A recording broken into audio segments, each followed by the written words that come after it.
What is good, everybody? Welcome to the Off Day Debrief, part of the SB Nation NFL show. I am Rob Stats Guerrera from Niners Nation, and with me on this Tuesday from Bleeding Green Nation, Brandon Lee Gowton. How are you today, sir? Well, Stats, it's kind of a sad time here at the SB Nation NFL show. In some ways, in many ways, it is a great time because I think the shows across the board are thriving and whatnot. But as we would be remiss not to tell the audience, Stats, this is the last episode of the Oddcast for a while, taking a little break. And obviously, you and I will still be on the feed in different capacities as we're kind of scaling back a little bit with the NFL news cycle, taking a little bit of a hiatus, if you will, or at least slowing down a little bit before training camps really start. I mean, obviously, still plenty of good stuff coming your way. Of course, don't stop paying attention or anything, but it's a little bit of a sad moment for us, Stats. Yeah, we're going to scale back a little starting next week. We'll do 3 long-form shows a week instead of 5. We'll still have the daily for you every single weekday, so don't worry about that. You'll be up to date on all your news. But we are going to scale back a little, so you and I will stop doing our regular show. We'll still team up. You'll still pop in on the look ahead and stuff like that. But this is going to be the last regularly scheduled off-day debrief for a while. So it is bittersweet. I agree with you. Before we get rolling, I want to remind everybody, please rate, review, and follow the SB Nation NFL show. We are up over 200 ratings. Thank you, thank you, thank you for all the support. And we always say, if you leave a rating, we will read it. Which brings me to this from SAT, S-A-T. Oh, no. Wow. This rating was left on Saturday. This from 09651. Remember your first time reading a rating? Subject, Dolphins, 5 stars.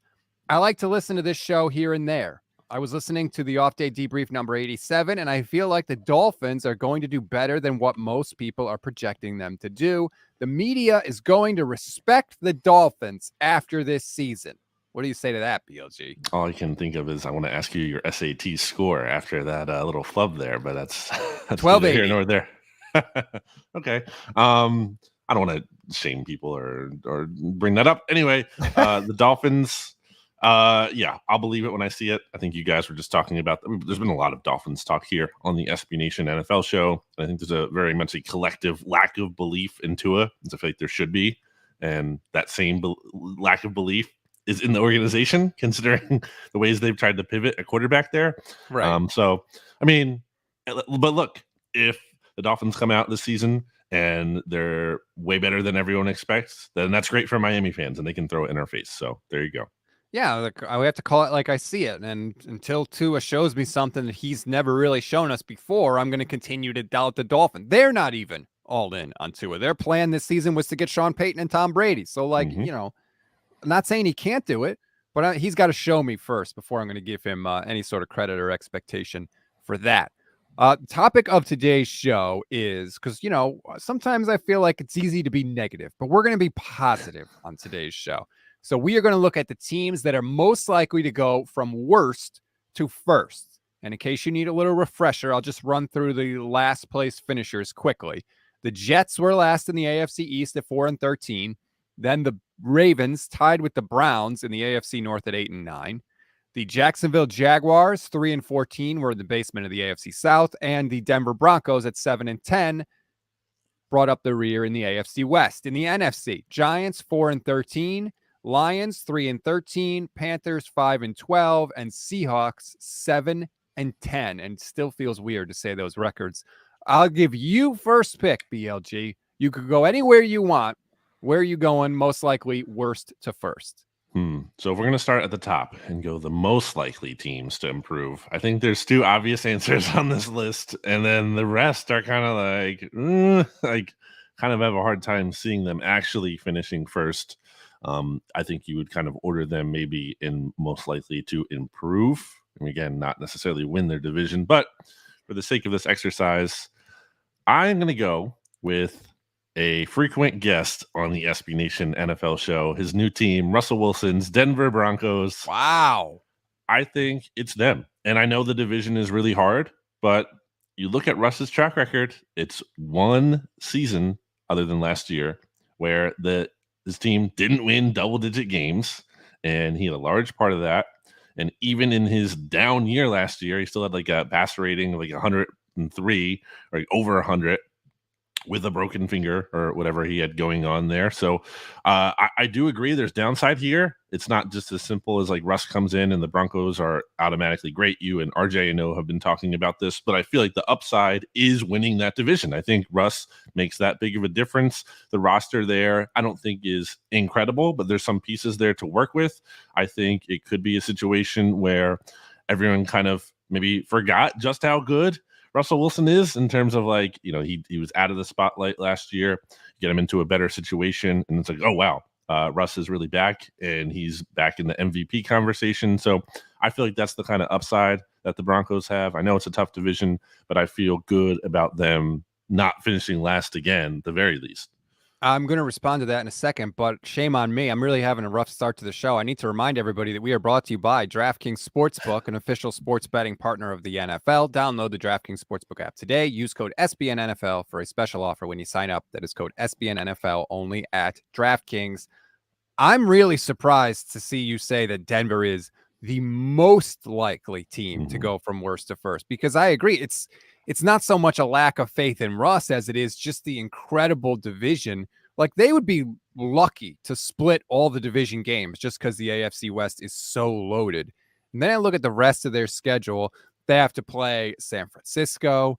They have to play Tennessee. That's not going to be easy. Baltimore, the Rams. Those are very, very difficult. Like, there's no like rest for them. I feel like there's no week where they can kind of not have to be at their best and still get a win, or there's very few of them. I don't know. I think it's more likely the Broncos miss the playoffs than it is they finish first. Is that fair? Well, I mean, again, it's just such a tough division, and I could see it going a billion different ways in the sense of like, does it get to a point where, a team starts hot? Do the Broncos find their groove in time? Are they slow starters? Do they start fast and do they fizzle out? I don't know.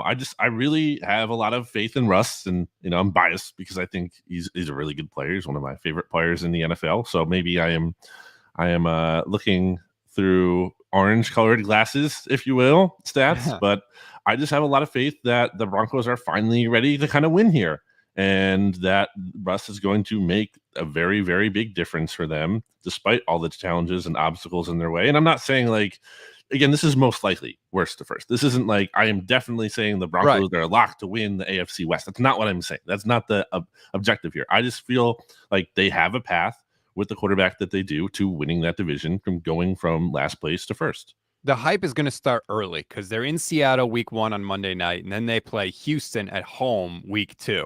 So they're going to most likely be 2-0, and it's going to be Broncos country. Let's ride all that dopey crap from Russ. And then they're going to play San Francisco in week 3.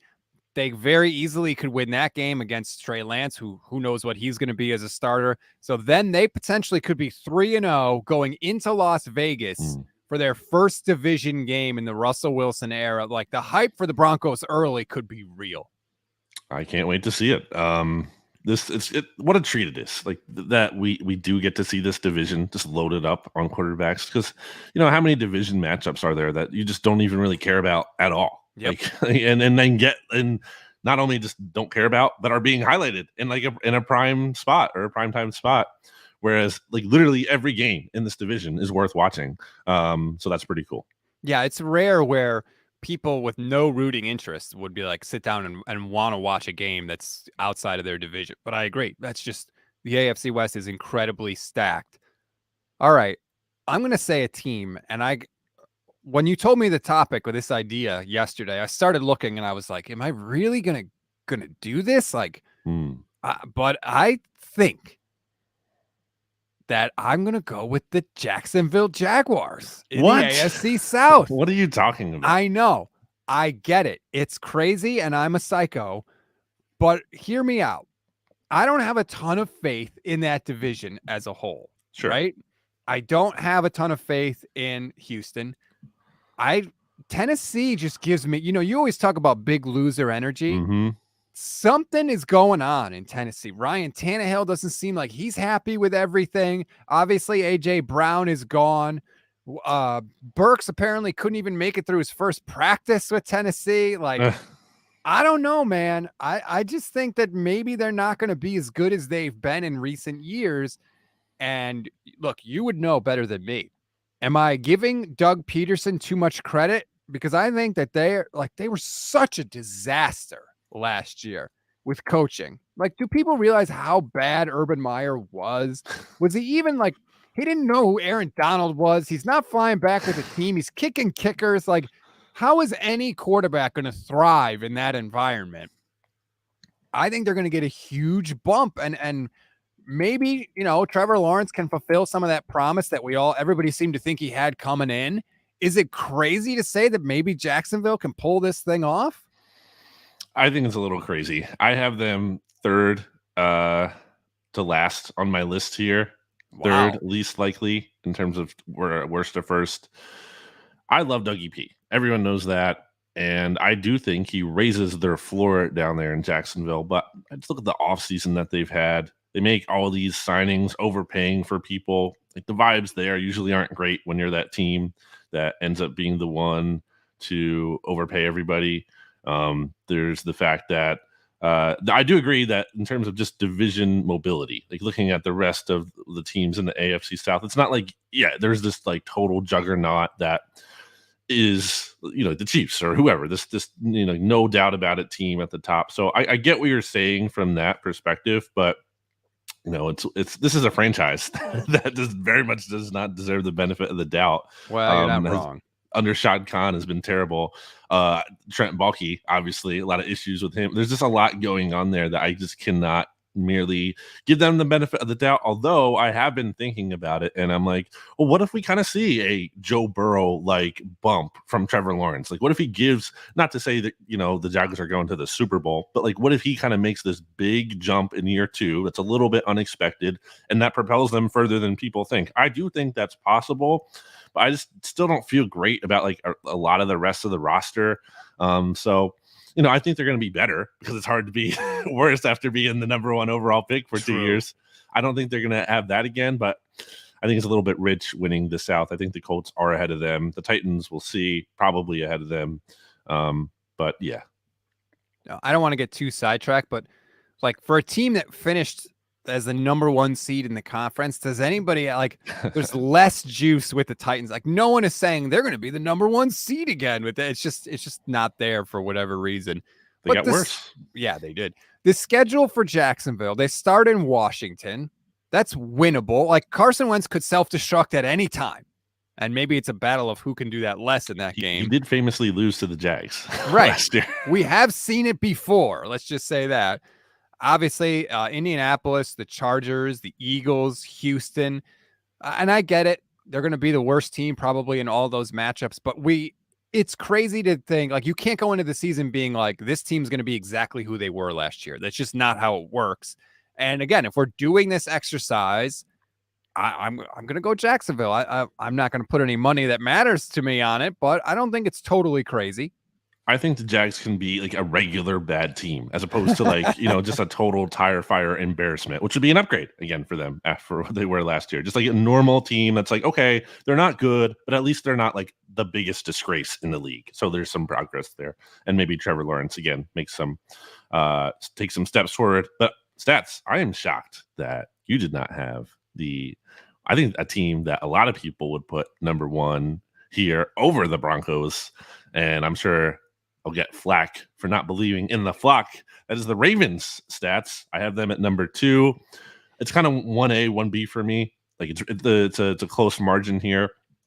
And the Ravens have like the makings of a team that's primed to bounce back. Obviously, they've been there before at the top of the division when the season wasn't totally decimated by injury like they were last year. Just so many injuries. Their secondary was like brutally bad at points where they didn't have bodies due to COVID, due to injuries, due to everything. So I think just some natural regression in a positive way in terms of injuries. It's going to be big for the Ravens. They had a killer draft, which, doesn't necessarily mean always a ton for that year, given how it's more of a long-term thing typically, but still, I think they got some good contributors there. Who else do you feel is like who? Okay, the Bengals won the North last year. Like, do you feel like they're definitely gonna repeat? I mean, I'm sure you like the Ravens outlook more than the Steelers outlook. And then Oh who the yeah. heck knows what to make of the Browns with all that's going on with Deshaun Watson and just the whole team there. So I think the Ravens, maybe, again, I should have had them number one. What about you? Yeah, I agree. They should have been number one. I'm totally not buying into the Bengals. Like, I am not ready to just pencil them in as like perennial, division contenders, perennial playoff team. Like, not at all. If you had asked everybody at the beginning of the year last year, the coach most likely to be fired first, I think Zach Taylor might have won that competition. So, Mm-hmm. like, let's just remember where the Bengals were. They had a great year. Not trying to take anything away from them, but let's see if they can do it again. I agree with you on Pittsburgh. I'm not worried about the Steelers at all. There's too much uncertainty with the Browns. And honestly, like, even if you told me that Deshaun Watson was going to play every game and not be suspended at all, he hasn't played football in a year. Like, can we just count on him to come in and be amazing right off the bat? I don't know that that's realistic either. I don't know. It worked for Micah Parsons and Jamar Chase. Well, that's true. The Ravens, like you said, they are due for some regression. They have a weird schedule. They play the 4 teams in the AFC East right off the bat, first 4 games of the year. At the Jets, Miami, at New England, and Buffalo. So they go Buffalo in week 4 and Cincinnati in week 5, back to back. Now, both of those games are at home, so that's good. They also have to play Cleveland and Tampa back to back. Their schedule is not great. Have they done enough around Lamar? Have they added enough weapons for him? Because I'm not in love with that offense. Yeah, I mean, we talked about this before, I think. Maybe I don't remember if it was on air, but the fact that when you have such a high volume running offense, you're not going to be the hot spot destination for like wide receivers. So some of that goes hand in hand. It's not just like a matter of the Ravens neglecting their quarterback. Obviously, they're going to get Bateman healthy here, so that's a big difference for them. But the rest of their depth chart, like, I'm really feeling amazing about a Devin Duvernay or a James Prochet. Obviously, they still have Mark Andrews there. But it's not like this prolific passing attack, but that's not what the Ravens are. They've been, a team that likes to run the football a lot with Lamar, and obviously him doing that himself being a big part of that. I think you can argue they made some upgrades on their offensive line. What's his name? Villanueva, I thought was kind of like at the end of his rope there. They get Morgan Moses coming in, not like an incredible player, but kind of solidifies Solid player. It solidifies the right tackle. It's an upgrade, I think, from where Villanueva was at the end of his career. They had Linderbaum in the middle there. Getting a center was important for them, so they upgraded his offensive line, maybe not the receiving weapon. So that's something. You get Dobbins back healthy, right? So, I don't know, again, that he's going to be MVP based on the receiving talent he has, but there's enough here, I think, to believe they can be better than they were last year. I've talked about this with the Packers, and I feel like the same thing applies to the Ravens at the quarterback position. I don't like it when the plan going in has to be just do something amazing, Lamar. Do something amazing, Aaron Rodgers. It's not fair to ask those guys to be that good every single week. I just feel like get these people some help. And I don't know, like, if Baltimore is going to go worst to first, they're going to need Lamar to just ball out, like have that MVP type of season. I don't know that he's going to have another one, but I agree with you. This would be the least surprising team to go worst to first.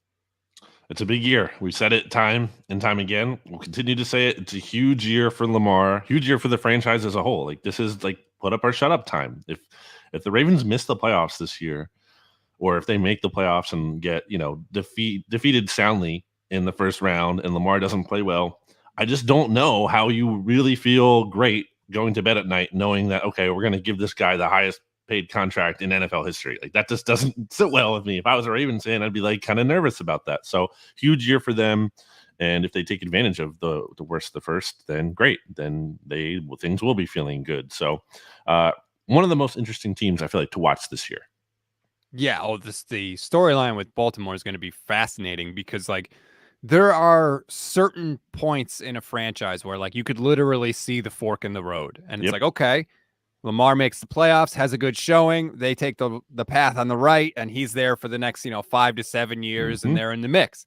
If he doesn't, all of a sudden they got to take the path on the left, and it's like they're in the wilderness. Like, who the hell knows what's going to happen with that franchise? And you could just point to certain points in time, and this is definitely one of them where they could go either way. And then maybe Lamar is like the quarterback available after this offseason. I mean, probably not, because they might still tag him, but like maybe the Ravens are like, we can't do this anymore. Like we need to move on. So would be interesting. Did you have another team as you're likely to go worst to first? Stats, this is where it gets tough. Because I think you can argue the order of Broncos and Ravens, but I feel like, except for you who had the Jags, I feel like most people, that's going to be your top two. You can debate which order, but like we can all agree probably those are the most likely top two. After that, it's kind of hard to see like any of these teams winning their division. Again, it's not hard to see how they could improve, but I have the Detroit Lions at number 3 here, which kind of speaks to like, and that's really tough to do. Putting Jared Goff and the Lions over Aaron Rodgers, like I don't think that's likely. But I think of these teams, I think the Lions can take a step forward. They were 11-6 against the spread last year, which is the 4th best cover rate in the NFL, which I think speaks to how they played above their talent level, which is an indication of good coaching to some extent. I think Dan Campbell gives the Lions an edge because he likes to be aggressive. I hope we continue to see that. And that wasn't just a product of like, hey, we're so bad and no one gives us a chance at all that we're just going to go balls to the wall and do whatever. Like, I hope he kind of continues with that, even though not that the team is like great now, but they're a little bit better. So I hope I hope Dan Campbell doesn't go away from that. Jared Goff has some more weapons to work with now. And I think Jameson Williams is going to be able to make an impact in year one. You had DJ Shark. I think that was a nice little underrated signing for them. Who was Amon-Ra St. Brown, right? Yes. Yeah. Not I was thinking of him and then the former Packers receiver currently on the Bears, I think. So I think that's a nice little receiving core for them. The offensive line is kind of like sneakily not bad. Like they have the ability to protect Goff. So I don't think they're lighting the league on fire or anything. But I do think the Lions will make a meaningful step forward this year. They're picking obviously number 2 overall this past year. I think they can get out of the top 10. I think they at one point in the season you could be like, wow, could the Lions make the playoffs? And probably not, and probably won't. But I think they could maybe be in the hunt a little longer than expected. Mina Kimes was giving the Lions all sorts of love this week on NFL Live, talking about how their offensive line is improved. They, like you pointed out, they do have some skill players there where there's something there. Like Amon-Ra St. Brown came on at the end of the year last year in a way that I don't think people noticed because, the Lions were out of it. I love the fact that they have Aiden Hutchinson there now, like, Michigan guy, local guy. I like that story. I think that's really cool. I think they will be better for sure. Like you kind of talked about with the Jags, just go from being a dumpster fire to a regular bad team. And if Aaron Rodgers wasn't in the division, I might feel a lot better about this. Like if they had just kind of an average quarterback there in Green Bay, I would be totally on board with you. But like if Aaron Rodgers doesn't get hurt, I just don't see how the Packers are going to lose enough games. But I'll say this, I will confidently say the Lions aren't going to finish last in that division next year. Yeah, it's the Bears. Right? It is the Bears. Like, my God, what are the Bears doing? I don't know. That's a whole other show. Stats. Just you can probably spend one entire episode on what are the Bears doing and still not find an answer. So I have Broncos, Ravens, Lions. That brings me to my number 4 team, the New York Jets. What? Jets. I have the Jets 4th stats, and there's a big projection here because I really didn't like what we saw from Zach Wilson last year, but I was intrigued by the talent and like coming out of or when he was entering the draft there, I thought there's some upside to be had. It's not like I never saw it.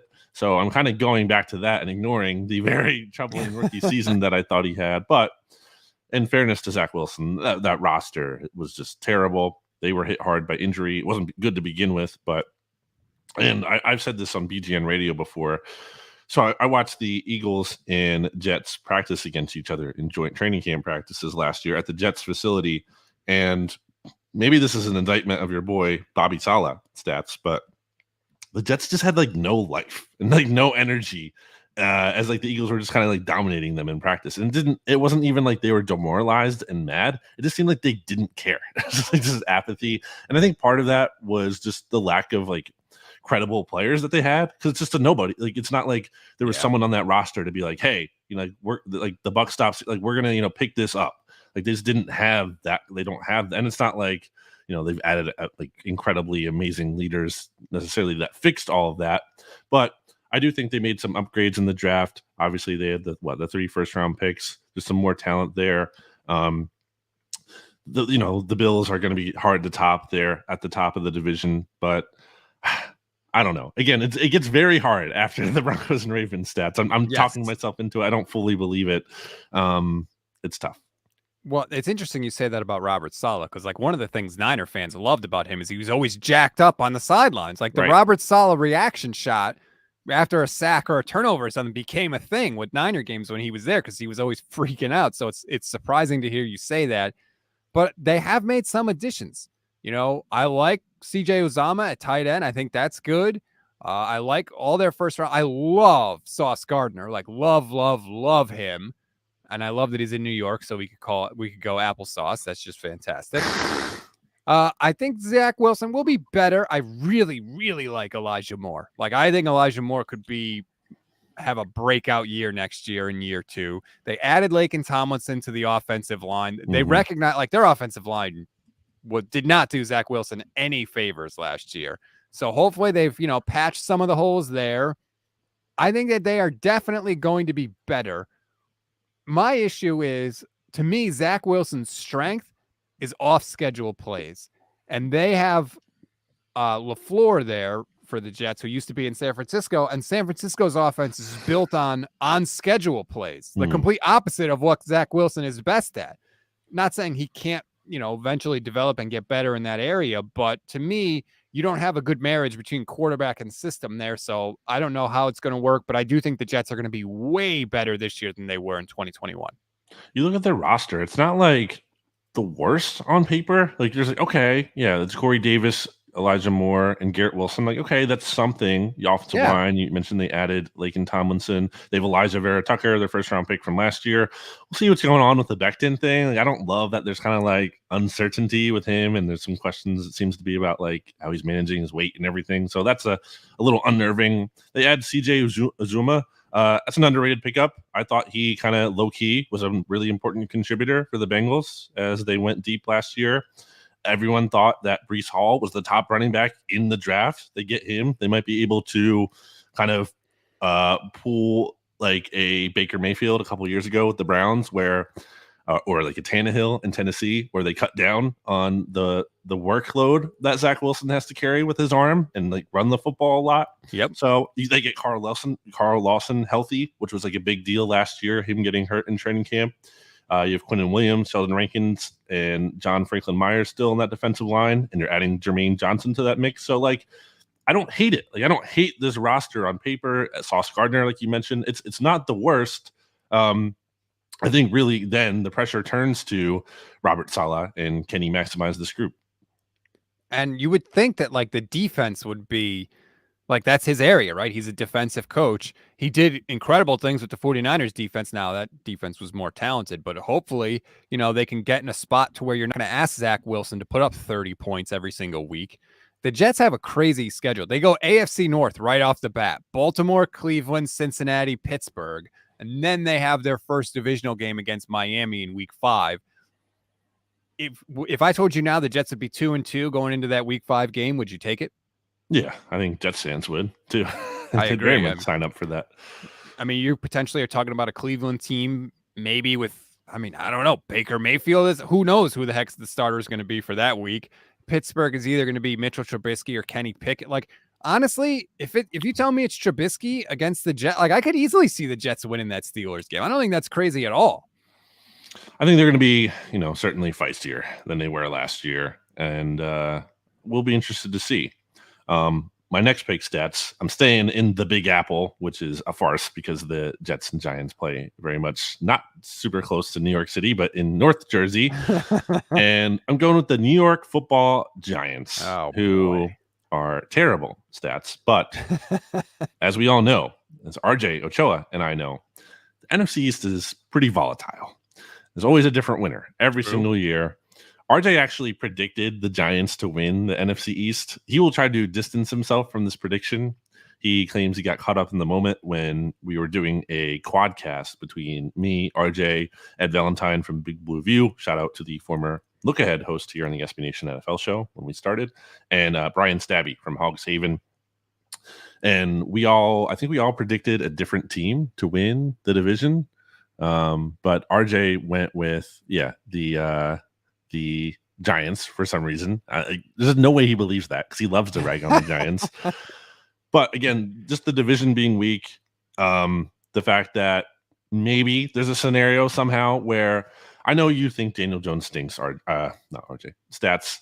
I almost called you RJ. How terrible dare you? Yeah, very offensive. And I mean, he's turned the ball over a ton. So I get what you're thinking from that. But I'm not ready to write him off entirely. And that's not me saying I believe in him. It's me saying I think there's still a path for him where he's in a better situation and things click. And I doubt that's here because I think what the Giants have done this offseason is correctly realize they were not in a spot to be like building the foundation for their new run here as much as they needed to tear down further. Like, it's like, let's not try to build a house on this shaky foundation. Let's totally rip the foundation out further so we can place a new one in and make it really stable. And if that means kind of taking a step back this year, then so be it.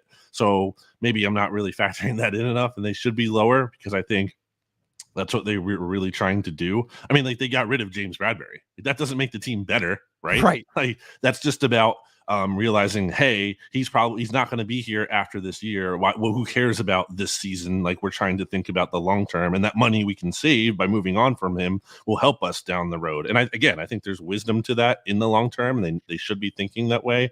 But like, there's a scenario where Daniel Jones catches lightning in the bottle, and the NFC East isn't that great, and somehow the Giants of any team in the NFL is a team that won 2 Super Bowls out of nowhere. Like, they weren't the best team in the NFL either of those years. So like, weird things can happen for the Giants is the point. I don't feel amazing about it, but I feel even worse about the teams under them. So that's how I got here. Yeah, I mean, I agree. We've already covered a bunch of teams here, so when you're trying to continue the exercise, it gets a lot tougher. I am out on Daniel Jones because the Giants are out on Daniel Jones. They didn't pick up his 5th-year option. That tells me everything I need to know. Who's the quarterback where the team is basically like, yeah, we're willing to let you potentially hit the open market or have to franchise you. And then it's worked out, and that guy is stuck around in that place for a long time. And they did win the Super Bowl. That's true. He was literally 500 after that point. And I think that the Ravens were worse off because he made so much money. But I just think that, like you said, the Giants are still in teardown mode. They're still in demolition mode. Saquon Barkley is not going to be there for very much longer. Who knows if he can even continue playing. Daniel Jones, I'm out on. I actually like Kadarius Toney, but the guy cannot stay on the field. When he plays, I think he's very good, but he's just never healthy. I do love what the Giants did in the draft. I love the fact that they got Thibodeau. Like, he kind of just fell to them and they would scooped him up. Thank you very much.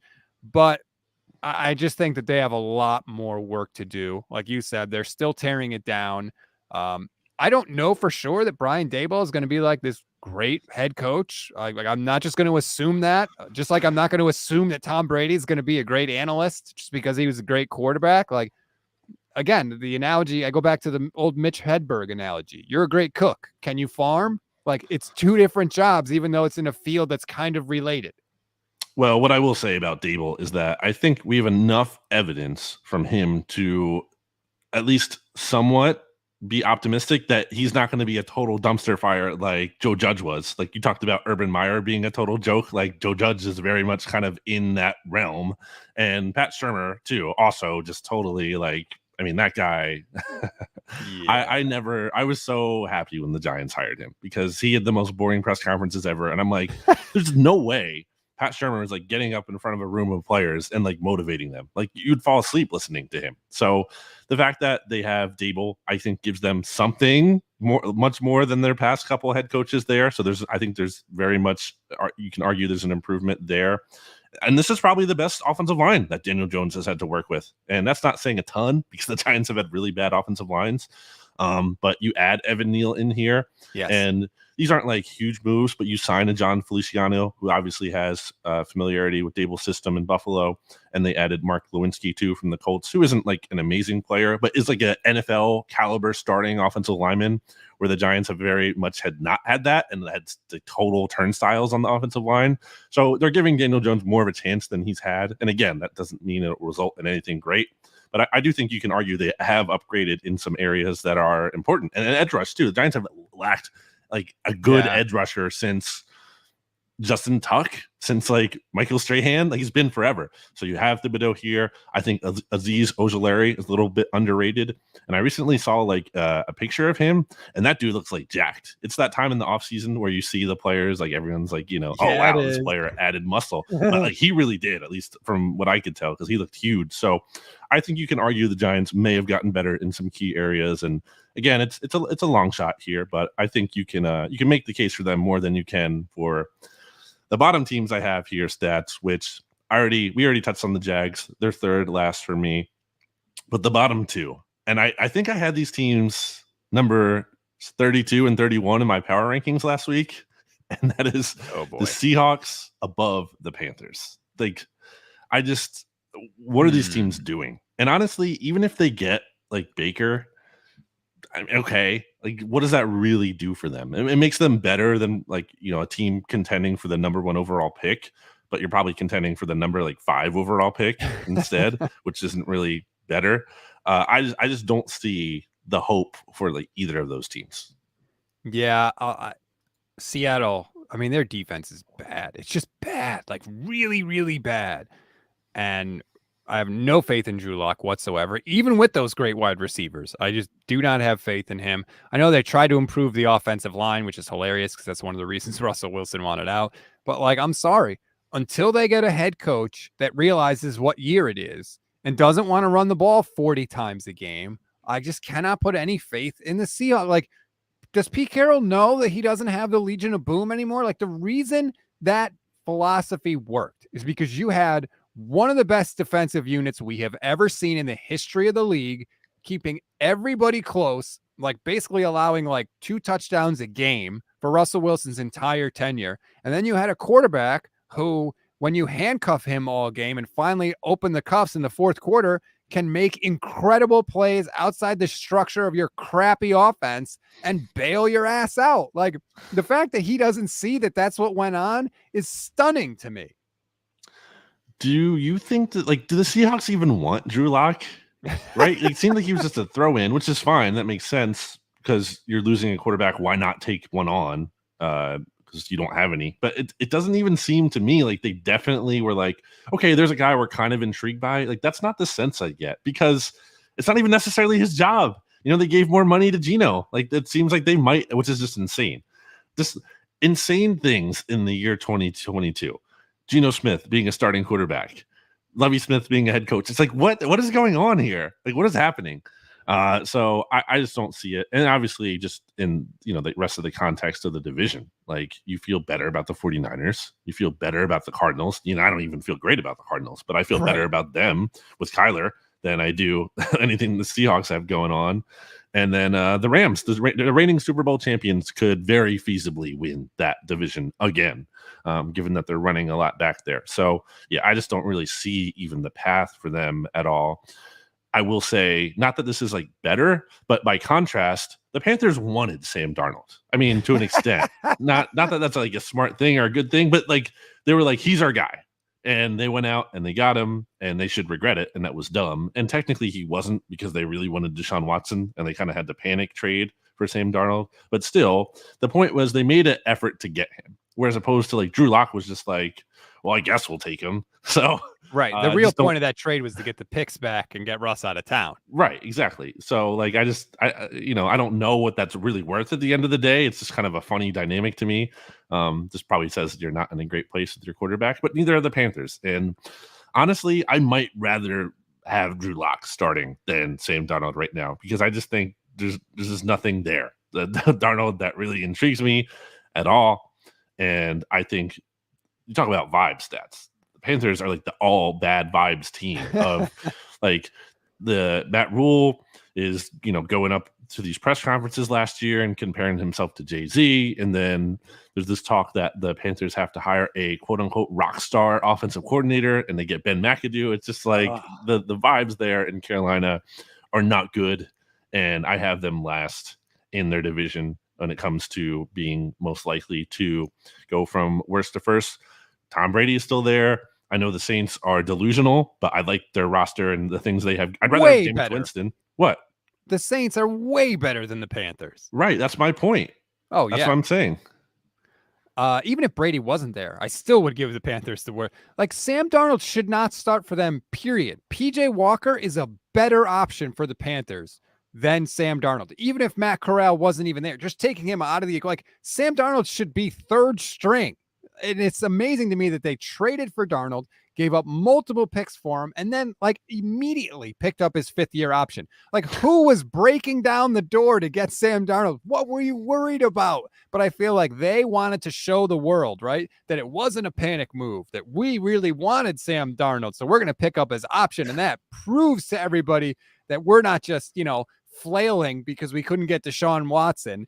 Mm-hmm. It was absurd from the second it was done. And now this is the boat that they're in. And I got to tell you, it's ugly and it's sinking. It's just tough. It's like a waste of a season. You know what I mean? Like, how do you buy into this? Like, what is the vision? Like, what do you really, if you're a Panthers fan or really a Seahawks fan, like, what are you pointing to? It's not even like, okay, so like for the Giants, by contrast, the Giants can at least be like, okay, it's a new regime. We're tearing everything down. We know we're probably not going to be that good this year, but that's the state we're in. We're in this state of transition. We're going to a new regime. We're tearing it down to hopefully build up next year. Like, what is the vision in Seattle? Because it's not a rebuild because Pete Carroll's still there. And you're drafting like Kenneth Walker in the 2nd round. And you're like making some short-term moves, it feels like. And the Panthers are the same kind of deal. So yeah, I just don't get it. And yes, I agree with you that, I mean, it should be Matt Corral's job. Like, who cares? Like, right. Who cares? Like, why would you not play him? Like, see what he has. He might be good. Like, you're not going to get what is the best possible outcome you're going to get with either Sam Darnold or PJ Walker that you like go 8-9, 9-8, the very best, like the very, very best case scenario. I'd rather go like 5-12 or 5-13, whatever it is. Wait, 5-12 now? Yeah, 5-12. Yeah, 5-12 with Matt Corral and see like, okay, can he actually show some progress? But that's not where they are because the head coach is incentivized. He has to win now. He's in a spot where he needs to put up or shut up. So that's kind of the unfortunate reality for those fans. And you've still got Jeremy Fowler of ESPN saying that the Panthers want to add another veteran quarterback. Like, there's nothing good. It's just a weird. Who are they going to add?